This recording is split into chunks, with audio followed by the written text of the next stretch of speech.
Amin. Shalom. Firman Tuhan bagi kita pada hari ini tertulis di dalam Mazmur pasal 33 ayat 12 hingga ayat 22. Mazmur pasal 33 ayat 12 hingga ayat 22. Kami akan bacakan untuk kita semua. Mari kita membacanya di dalam hati kita masing-masing. Beginilah firman Tuhan. Berbahagialah bangsa yang Allahnya ialah Tuhan, suku bangsa yang dipilihnya menjadi miliknya sendiri. Tuhan memandang dari surga, Ia melihat semua anak manusia. Dari tempat kediamannya, Ia menilik semua penduduk bumi. Dia yang membentuk hati mereka sekalian, yang memperhatikan segala pekerjaan mereka. Seorang raja tidak akan selamat oleh besarnya kuasa. Seorang pahlawan tidak akan tertolong oleh besarnya kekuatan. Kuda adalah harapan sia-sia untuk mencapai kemenangan, yang sekalipun besar ketangkasannya tidak dapat memberi kelumpuhan. Sesungguhnya mata Tuhan tertuju kepada mereka yang takut akan Dia, kepada mereka yang berharap akan kasih setia, untuk melepaskan jiwa mereka daripada maut dan memelihara hidup mereka pada masa kelaparan. Jiwa kita menanti-nantikan Tuhan, Dialah menolong kita dan merisai kita. Ya, karena Dia hati kita bersukacita, sebab kepada nama-Nya yang kudus kita percaya. Kasih setia-Mu ya Tuhan, kiranya menyertai kami, seperti kami berharap kepada-Mu. Demikian firman Tuhan. Anak-anak saudara-saudari yang dikasihi Tuhan Yesus Kristus, setiap orang di dalam hidupnya pasti menginginkan kebahagiaan. Setiap orang juga pasti mencita-citakan hidup yang bahagia. Sebagai orang Kristen, benar bahwa kebahagiaan yang sesungguhnya baru akan kita dapatkan setelah kita bersama-sama dengan Tuhan di kehidupan kekal di surga. Tetapi itu bukan berarti bahwa kita tidak bisa memperoleh kebahagiaan di tengah-tengah dunia ini. Bukan berarti bahwa kita dilarang untuk menjalani hidup yang bahagia di tengah-tengah dunia ini. Untuk itu selama kita tinggal di tengah-tengah dunia ini, selama kita tinggal di dunia yang sementara ini, setiap orang berhak untuk bahagia. Setiap orang berhak untuk mengejar, mencari, dan mengusahakan kebahagiaannya sendiri. Itu kenapa setiap orang selama hidupnya akan berusaha untuk mencari, untuk menggapai kebahagiaan itu di dalam kehidupannya masing-masing. Sebagian orang ada yang beranggapan bahwa uang dan harta akan bisa membawa kebahagiaan kepada mereka. Bagi mereka yang beranggapan demikian, mereka akan bekerja, akan berusaha sekeras-kerasnya untuk memperoleh harta sebanyak-banyaknya. Dan dengan itu, mereka akan membeli segala sesuatu yang mereka inginkan. Mereka akan pergi ke tempat manapun yang mereka ingin tuju. Tujuannya supaya mereka bisa memperoleh kebahagiaan. Ada juga orang-orang yang beranggapan bahwa pasangan, anak atau keluarga adalah sumber utama kebahagiaan mereka. Oleh karena itu mereka akan berusaha mati-matian untuk sesegera mungkin menikah, kemudian memiliki anak, memiliki cucu dan seterusnya. Bagi mereka tidak akan sempurna hidupnya bila belum memiliki pasangan. Tidak akan sempurna hidupnya bila belum memiliki keturunan. Tidak akan sempurna masa tuanya bila belum memiliki cucu. Seberapapun banyaknya harta yang mereka miliki, seberapa besar pun kuasa yang mereka miliki, tapi ketika keluarga mereka belum lengkap, mereka merasa belum bahagia seutuhnya. Selain itu, ada juga mereka yang beranggapan bahwa kebahagiaan bisa diperoleh dengan dihormati dan disegani oleh orang lain. Selama hidupnya mereka akan berusaha sekeras mungkin untuk memperoleh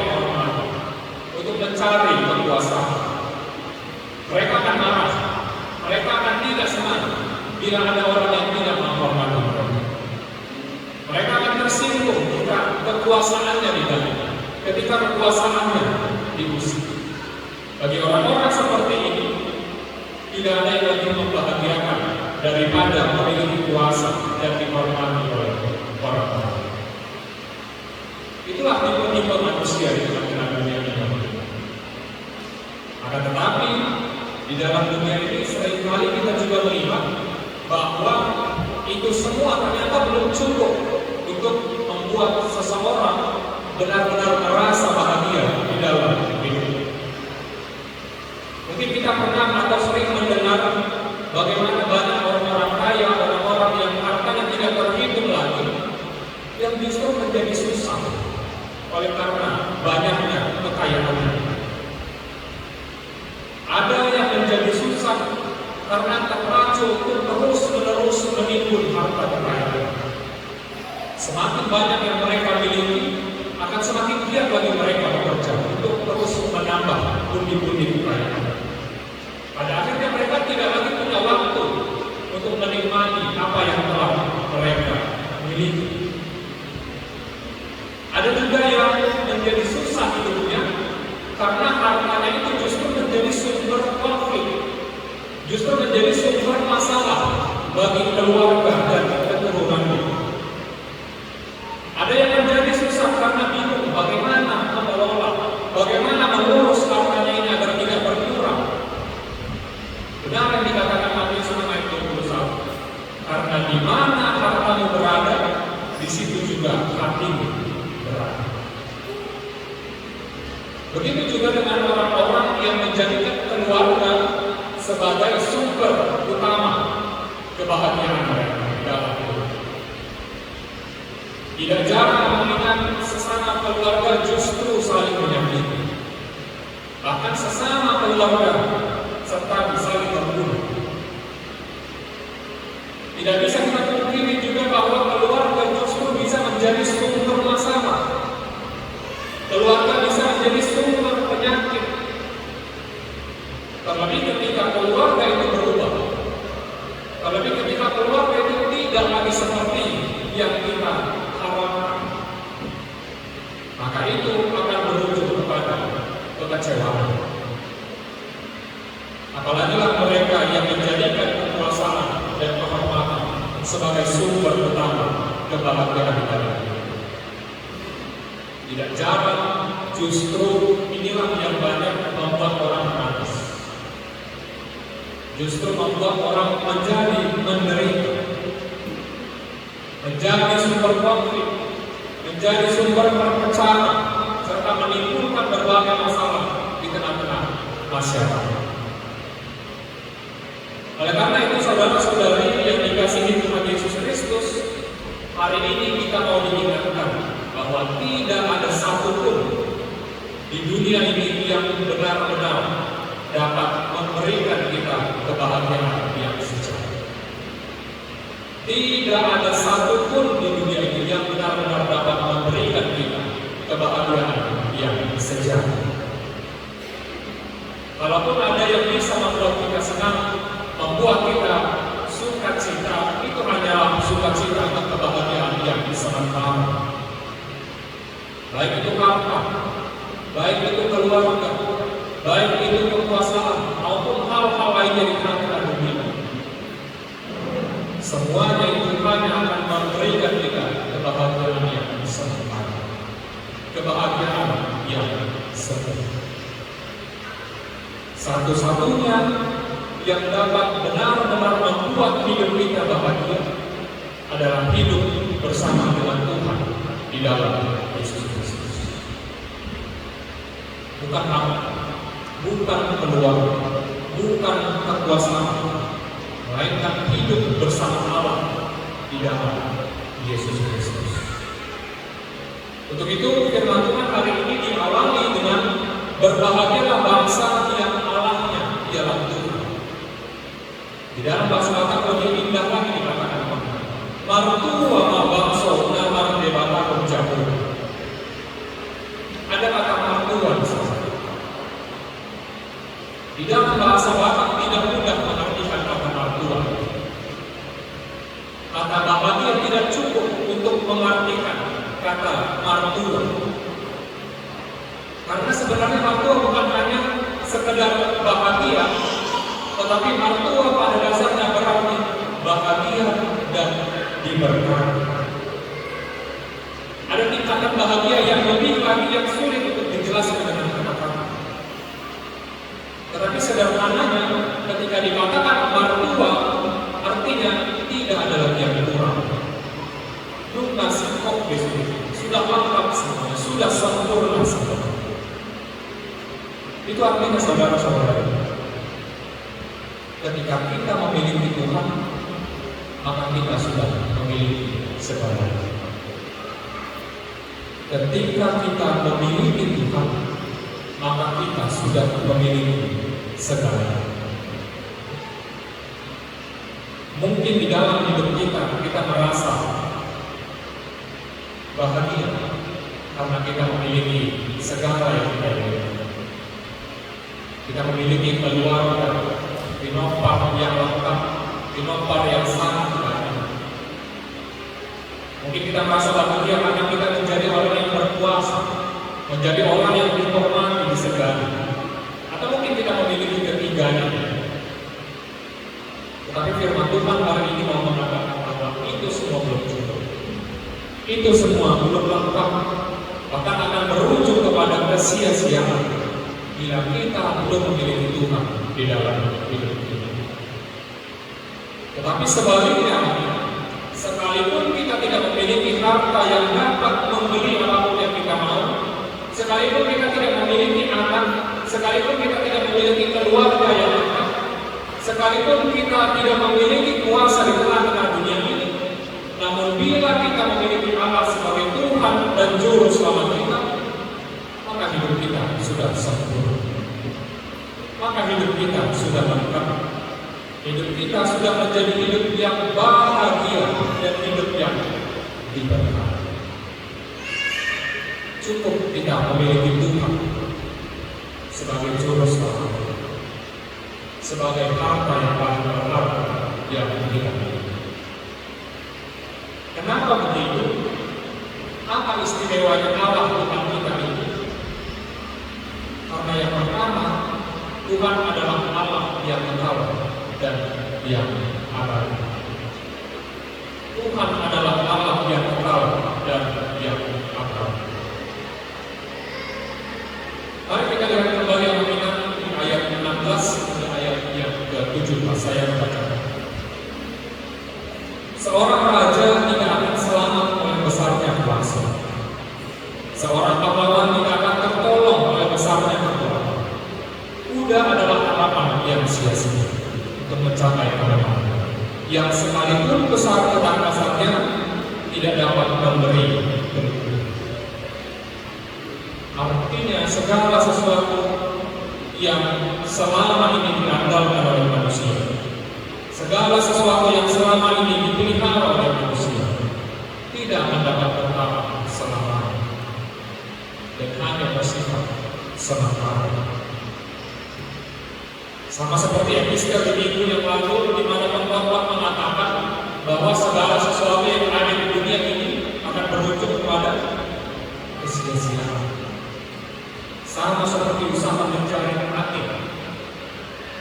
Begitupun di dalam hidup kita, kuasa yang ada pada seseorang, bahkan pada seorang raja sekalipun, pada waktunya kuasa itu akan berakhir.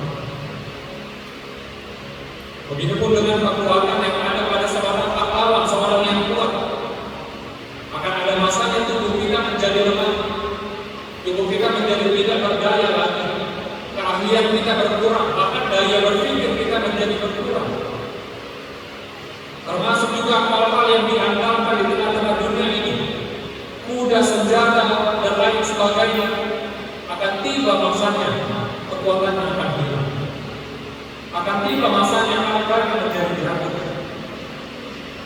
Namun ada satu yang akan tetap kekal, akan tetap abadi, yakni kuasa dan kasih Tuhan terhadap semua umat pilihan.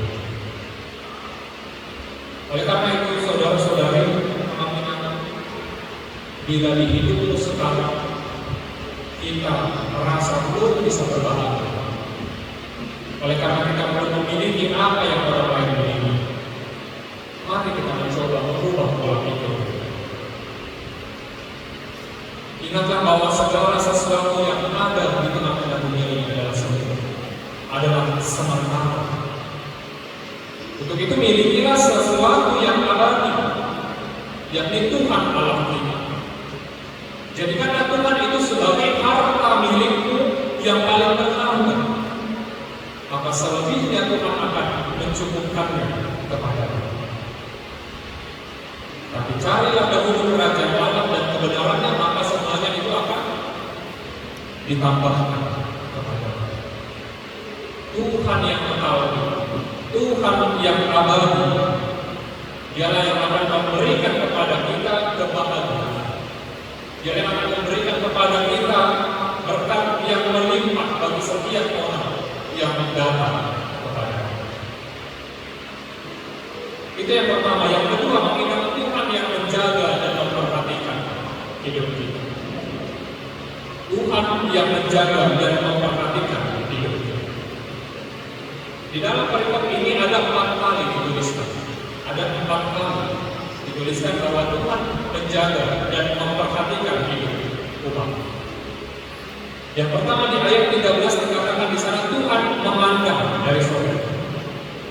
Kemudian di ayat 14 dikatakan di sana Ia memilih semua penduduk bumi.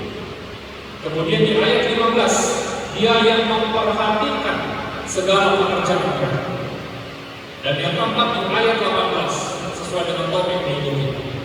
Sesungguhnya mata Tuhan tertuju kepada mereka yang patuh pada Dia, kepada mereka yang berharap akan kasih setia.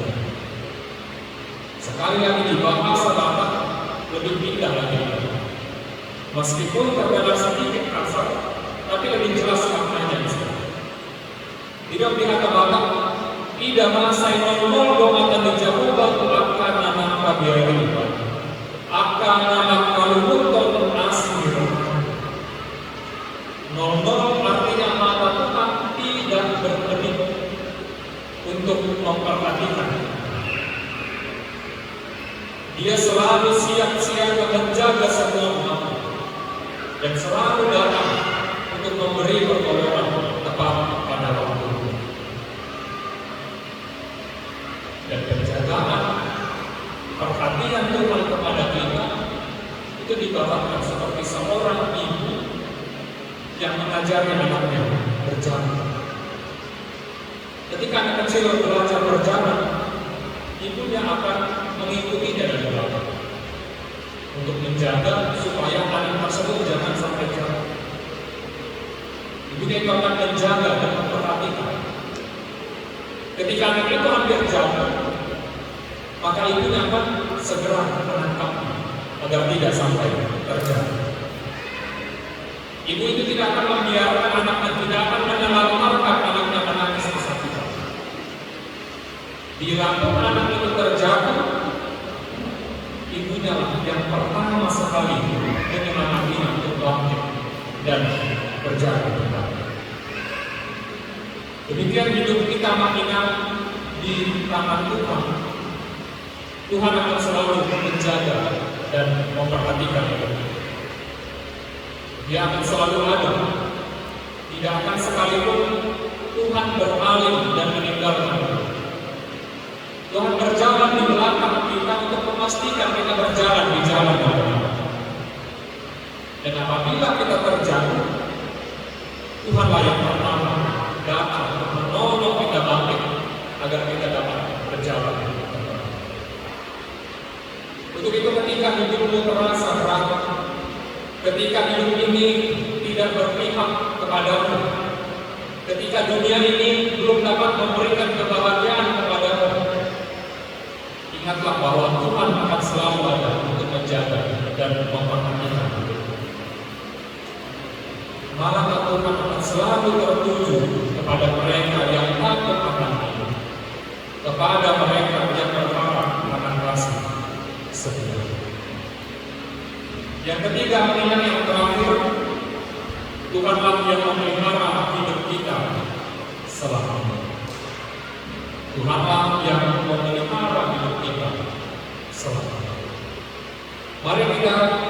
membaca sekali lagi ayat yang 19 hingga ayat yang 20. Untuk melepaskan jiwa mereka daripada maut dan memelihara hidup mereka pada masa kelaparan, jiwa kita menanti-nantikan Tuhan, Dialah menolong kita dan bersama. Jemaat yang terkasih di dalam Tuhan Yesus Kristus, tidak ada kebahagiaan yang lebih indah daripada pemeliharaan Tuhan di dalam hidup kita. Pemeliharaan Tuhan akan memberikan kita rasa aman, memberikan kita rasa damai, memberikan kita sukacita yang tidak tergambar. Mereka yang tidak memiliki Tuhan, ketika kesulitan datang, ketika cobaan datang, maka mereka akan mudah sekali goyah. Mereka akan mudah sekali terjatuh. Tetapi jika kita memiliki Tuhan di dalam hidup, sekeras apapun badai kehidupan menerpa diri kita, sebanyak apapun cobaan yang datang menghampiri, kita tidak akan takut, kita tidak akan goyah. Bahkan hatinya akan tetap merasa tentram, merasa damai. Sebab kita tahu bahwa ada Tuhan bersama-sama. Ada Tuhan yang selalu memelihara hidup kita. Dan ada Tuhan yang tidak akan pernah meninggalkan kita sendiri. Kiranya Tuhan memberkati kita selamanya. Amin. Kita bersatu di dalam Tuhan.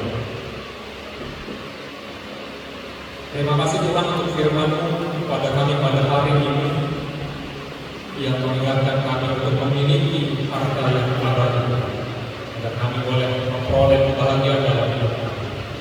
Ajar kami Tuhan untuk bisa selalu hidup di dalam kasih. Ajar kami Tuhan untuk tidak terpaku pada apa yang ada di dunia, agar kami boleh memperoleh kebahagiaan, dan kami boleh menjadi orang yang terberkati di dalam hidup. Ya Tuhan, kami berdoa untuk seluruh jemaat gereja Tuhan, mulai dari anak-anak sampai yang sudah tua. Ya Tuhan, berkati mereka semua. Tuhan, berikan umur yang panjang dan kesehatan. Tuhan, berkati anak-anakmu yang dalam perkuliahan dan sekolah mereka Tuhan. Begitupun juga jemaatmu di dalam setiap pekerjaan baik yang mereka lakukan. Kiranya memberkati. Tuhan, urapi mereka semua, agar senantiasa memperoleh kebahagiaan dan memperoleh sukacita yang dari Allah. Tuhan, bila ada dari anak-anak ini yang dalam keadaan sakit, kiranya Tuhan sembuhkan, Tuhan pulihkan. Jika ada mereka yang bergumul dalam hidupnya, Tuhan bantu mereka, Tuhan jauh mereka. Jika ada yang berduka, Tuhan hiburkan, agar kami senantiasa memperoleh sukacita yang dari Allah. Dan juga berdoa Tuhan untuk umat-Mu yang berulang tahun di dalam hidup, khusus kepada Inang Tribor kami ribuan yang berulang tahun. Tuhan, kiranya Tuhan tambahkan sukacita, Tuhan tambahkan berkat daripada memberikan sukacita, memberikan rezeki dan umur yang panjang. Tetapi setiap pekerjaan baik yang dilakukan, agar hidupnya selalu berkenan di hadapan Tuhan dan dapat menjadi berkat bagi orang-orang di sekitarnya. Tuhan, kami berdoa untuk gereja ini Tuhan, di dalam setiap program dan kegiatan yang kami rencanakan. Kiranya Tuhan berkati, Tuhan urapi, agar semuanya dapat berjalan dengan baik, menjadi kemuliaan bagi Tuhan. Dan khusus Tuhan, rencana kegiatan 17 Agustus, program rekret dan lain sebagainya Tuhan. Tuhan bantu memperlengkapi dan mempersiapkan segalanya Tuhan, kita dapat berjalan dengan baik. Ya Tuhan, terima kasih karena proses pemilihan suara ulang telah berjalan dengan cukup baik di tengah-tengah Provinsi Papua.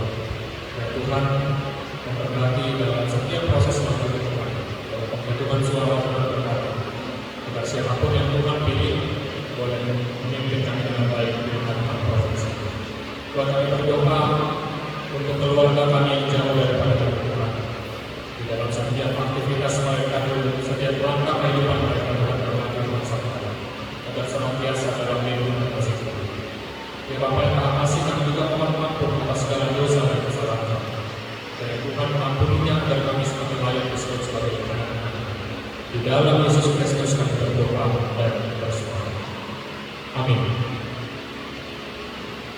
kita mengumpulkan persembahan